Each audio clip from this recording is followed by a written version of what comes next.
My channel Hema Hungama. నేను మీ Hema and welcome to Bigg Boss 8 series and episode number 34 అన్నమాట. So నిన్న కాస్త ఫన్నీగా అండ్ చాలా వరకు ఎమోషనల్ గా నాకు అర్థం కాదనమాట. వీళ్ళు ప్రతిదీ ఎందుకు ఇలా ఎమోషనల్ గా తీసుకెళ్తారు, ఊరికే చిన్న చిన్న వాటికి కూడా ఏడుస్తారా అని అనిపిస్తూ ఉంటది. అంటే ఒక్కొక్కళ్ళు అంటారు మీరు లోపలికి వెళ్తే మీకు తెలుస్తుంది, మీరు లోపల ఉంటే మీకు తెలుస్తుంది ఏం జరుగుద్ది ఏంటి, ఎందుకు అంత ఎమోషనల్ అవుతారు ఏంటి అని బయటకు వచ్చిన వాళ్ళు చెప్తూ ఉంటారు అనమాట. అదంతా పక్కెట్టేస్తే ఏది ఏమైనా సరే అత్తిలి సత్తిలాగా మణికంఠ జ్యోతిష్యం అందరిది చాలా బాగా చెప్పాడు. అలాగే మణికంఠ జ్యోతిష్యం కూడా నబిల్ వీళ్ళు బాగా చెప్పారని చెప్పి అనిపించింది. తన స్లాంగ్ గానీ ఆ యూజ్ చేసిన పదాలు అవన్నీ కూడా కామెడీగా బాగుంది. మీన్ మెటీరియల్ కి బాగానే దొరికాడు మణికంఠ. ఆ తర్వాత ఇంకా ఎమోషన్స్ అన్నమాట. నాకు అర్థం కాదు మణికంఠ ఏదైనా సరే అయ్యేటప్పుడు కళ్ళలా ఆపేసి అని చెప్పేసి ఎక్స్ప్రెషన్ ఇస్తున్నాడు. ఎందుకు వచ్చిన ఎక్స్ప్రెషన్ రా స్వామిని, ఎక్స్ప్రెషన్ చూడలేక చచ్చిపోతున్నాము. అండ్ యష్మి నిఖిల్ది మణికంఠది ఉందంటే ఏంటి ప్రియా ఇండియా వచ్చేసిందా, ఎందుకు వచ్చింది ఏంటి, నాకు ఇది తెలియాలి అది తెలియాలి అని. అండ్ హౌస్ మేట్స్ అందరూ కూడా ఒక పాయింట్ లో చాలా స్ట్రాంగ్ గా ఉన్నారు. ప్రతిదానికి ఎందుకు నిన్ను మేము కన్సోల్ చేయాలి, నిన్ను ఒక్కడే మేము ఎందుకు పట్టించుకోవాలి, నువ్వు ఎవరిని పట్టించుకో బట్ అందరూ నిన్ను పట్టించుకోవాలని ఎందుకు గొడవ చేస్తున్నారు.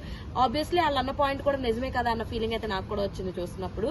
అండ్ అందరి నుంచి వచ్చినాయి అండ్ ఫుడ్స్ వచ్చినాయి, అలాగే మెసేజెస్ కూడా వచ్చినాయి. అలా మెసేజెస్ రిసీవ్ చేసుకున్న వాళ్ళు నిఖిల్, పృథ్వీ అండ్ నైనిక అండ్ ప్రేరణ అనమాట. సో వీళ్ళకి మెసేజ్ వచ్చినాయి. యష్మికి ఒక మెసేజ్ కావాలని చేసాడులే బీబీ టీము, జస్ట్ ఇలా అలా తీసేసాడు అనమాట.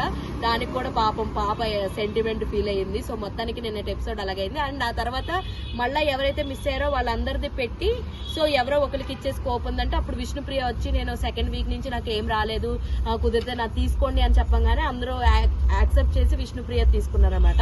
సో అలా వాళ్ళందరూ కాస్త బయట నుంచి వచ్చిన ఫుడ్ ని తింటూ ఎంజాయ్ చేశారు. అలా ఎపిసోడ్ అయిపోయింది.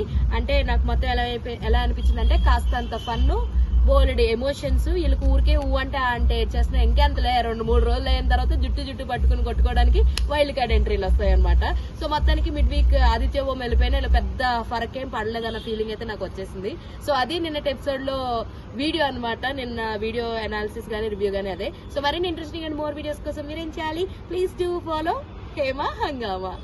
అరే చెప్పురా అరే అదేరా ఇందాక చెప్పమని చెప్పే కదా. ఏది ఫ్రెండ్స్ సబ్స్క్రైబ్ చేసుకోండి ఫ్రెండ్స్ కదా, మీరు కూడా సబ్స్క్రైబ్ చేసుకోండి. లేకపోతే